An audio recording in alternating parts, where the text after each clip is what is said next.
Hello students, welcome to our physics lecture for 10 plus 1 medical and non-medical stream. Today we are going to pursue with conservative and non-conservative forces.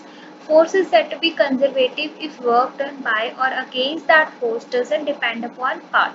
यानी कि अगर जो force लग रही है gravity के against या किसी चीज़ के अगेंस्ट या वर्क डन हो रहा है अगेंस्ट द ग्रेविटी, वो उसके पाथ पे डिपेंड नहीं करेगी कि इफ वर्क डन और against that force doesn't depend upon the path and it only depend upon the initial and final position, then it is said to be conservative. और जितनी भी फोर्सेस हैं वो सभी ओबे करती हैं इनवर्स लॉ, जैसे कि ग्रेविटेशनल फोर्स है और इलेक्ट्रोस्टैटिक फोर्सेस। अब हमें प्रूफ करना है कि जो ग्रेविटेशनल फोर्सेस है वो कंजर्वेटिव फोर्सेस है। वो हम कैसे प्रूफ करेंगे? यहाँ पे मेरे पास 4 फिगर्स है। फर्स्ट फिगर में जो ऑब्जेक्ट है वो बी से ए तक आ रहा है या ए से बी तक जा रहा है। सेकेंड फिगर में ए से बी तक जाने का देखिए डिफरेंट पाथ है। थर्ड फिगर में ए से बी तक जाने का स्लाइडिंग पाथ है और फोर्थ फिगर में से कोई भी पाथ है, इस तरह से zigzag। तो work done against gravitational force in rising a body vertically up in case of figure 1 you can say that F यहाँ पे जो फोर्स लग रही है that would be equal to mg और हमें डिस्टेंस कितना ट्रेवल करना है h और theta would be equal to 0 degree. तो यहाँ से W is equal to F S cos of theta आ जाएगा। So W is equal to mg h cos of 0 degree, that is W is equal to mg h, that is equation number 1। अब देखो figure number two में जो W A B है वो किसके बराबर हो जाएगा? पहले डब्ल्यू ए सी, फिर सी डी, फिर डी ई, फिर ई एफ, फिर F B. Okay, so here is a summation of all and all is equals to M G H cos of 0 degree. ये देखिए सबसे पहले ये बिल्कुल सीधा जा रहा है, that would B 0 degree. This one is cos 90, this is again 0, this is 90 and this is again 0. तो यहाँ से mgh1 cos of 0 degree plus mgx1 cos of 90 degree, mgh2 cos of 0 degree, mgx2 cos of 90 degree, mgh3 cos of 0 degree। क्योंकि देखिए पहला displacement h1 फिर x1 फिर h2 फिर x2 फिर h3 जैसे कि फिगर में दिया हुआ।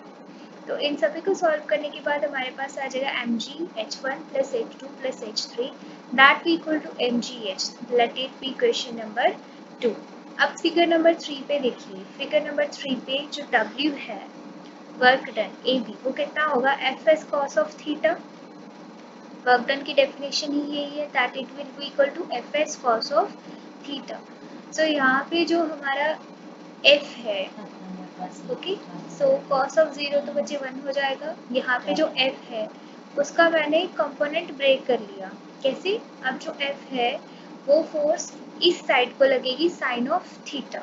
Okay, so that would be equal to mg sine of theta into l, जो कि क्या है? डिस्प्लेसमेंट। अब यहाँ से मैं साइन ऑफ थीटा निकाल सकती हूँ, that would be h divide by L. इस ट्रायंगल में से मैंने साइन ऑफ थीटा निकाल लिया, that would be h divide by L perpendicular divide by hypotenuse. तो यहाँ से मेरे पास क्या आ गया? W A B is equals to M G H divide by L sine theta की जगह इंटू एल। सो एल के साथ L cancel, that would be M G H. तो तीनों केसेस में आप देख सकते हो वर्क इज इक्वल टू किसके बराबर है? एम जी एच और again M G H. Similarly we can prove that work done will be equal to M G H in figure number 4। So हर केस में यहाँ पे वर्क डन किसके बराबर है? mgh। That means gravitational forces क्या हो जाएंगी? कंजर्वेटिव फोर्सेस, जो कि सिर्फ इनिशियल और फाइनल पोजीशंस पे डिपेंड करती हैं, पर जो पाथ उसने फॉलो किया है इनिशियल से फाइनल तक ट्रैवल करने का वो उस पर डिपेंड नहीं कर रहे हैं। So conclusion is here, from above it is clear that work done against gravitational force is not depending upon path, it just depends upon the initial and final positions.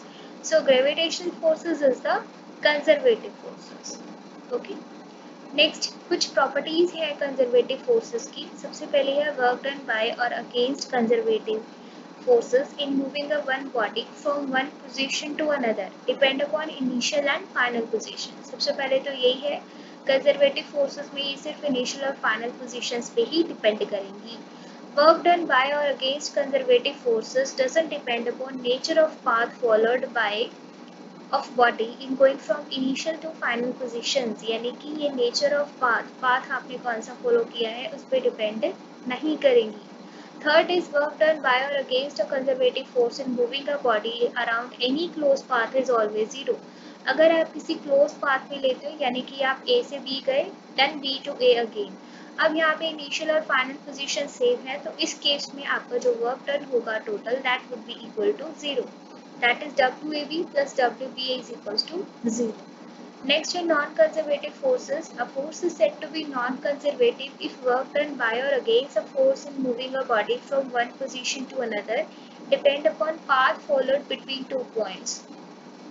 अगर जो वर्क डन है by और against the force in moving a body from initial to final, वो उसके path पे depend करे, यानी कि अब पोजीशन के साथ साथ वो उसके पाथ पे भी डिपेंड कर रही है, उन पॉइंट्स पर भी डिपेंड कर रही है, तो इस केस में हम क्या कहेंगे that forces are non conservative in nature. For example frictional forces, viscous forces.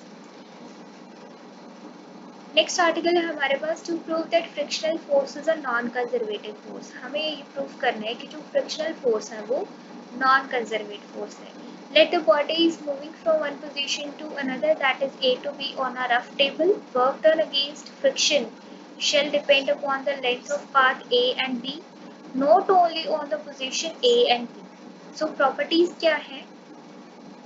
Work done by or against the non-conservative force depend upon path. Work done by or against the non-conservative force around the closed path is not equal to zero. Power. Power is the rate of doing work that is known as power. P is equals to dW divided by dt. Power is equals to work divided by time. So ऐसा unit power के कितने हो जाएंगे W divide by T. अगर work 1 जॉल है, time 1 second है, तो power क्या हो जाएगी 1 वाट.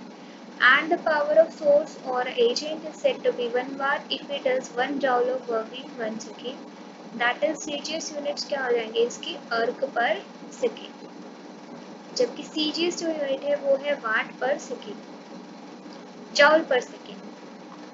सो in terms of power, in terms of force को में क्या लेंगे, P is equals to dW divided by dt. So here we know that W is equals to F dot S और power is rate of change of work. So d by dt of F dot S आ जाएगा. तो यहाँ से power किसके बराबर आ जाएगी, force तो constant apply हो रही है, rate of change of displacement and rate of change of displacement is known as velocity. तो हम पावर को इस तरह से भी डिफाइन कर सकते हैं that it would be equal to force into velocity. Next is coefficient of restitution. It measures the degree of elasticity of the collision. किसी भी collision में कितना elasticity का डिग्री रहा है वो मेजर करता है, that is coefficient of restitution. That is, it is represented by E. It is equals to relative velocity of separation after collision and relative velocity of approach before collision. So here is the relative velocities, final velocities की relativity and initial velocities की relativity. Make sure यहाँ पे v2 minus v1 है, यहाँ पे u1 minus u2 है. And E is equals to अगर 1 आता है that means जो collisions हैं that would be the perfect elastic collisions. अगर E is equals to 0 आता है that means the collisions are perfect inelastic. और you can see plastic collision जिसमें momentum same नहीं, जिसमें conservative momentum का नहीं रहता. और अगर E 0 और 1 के बीच में है that means the collisions are inelastic. Okay, that's all. Thank you so much.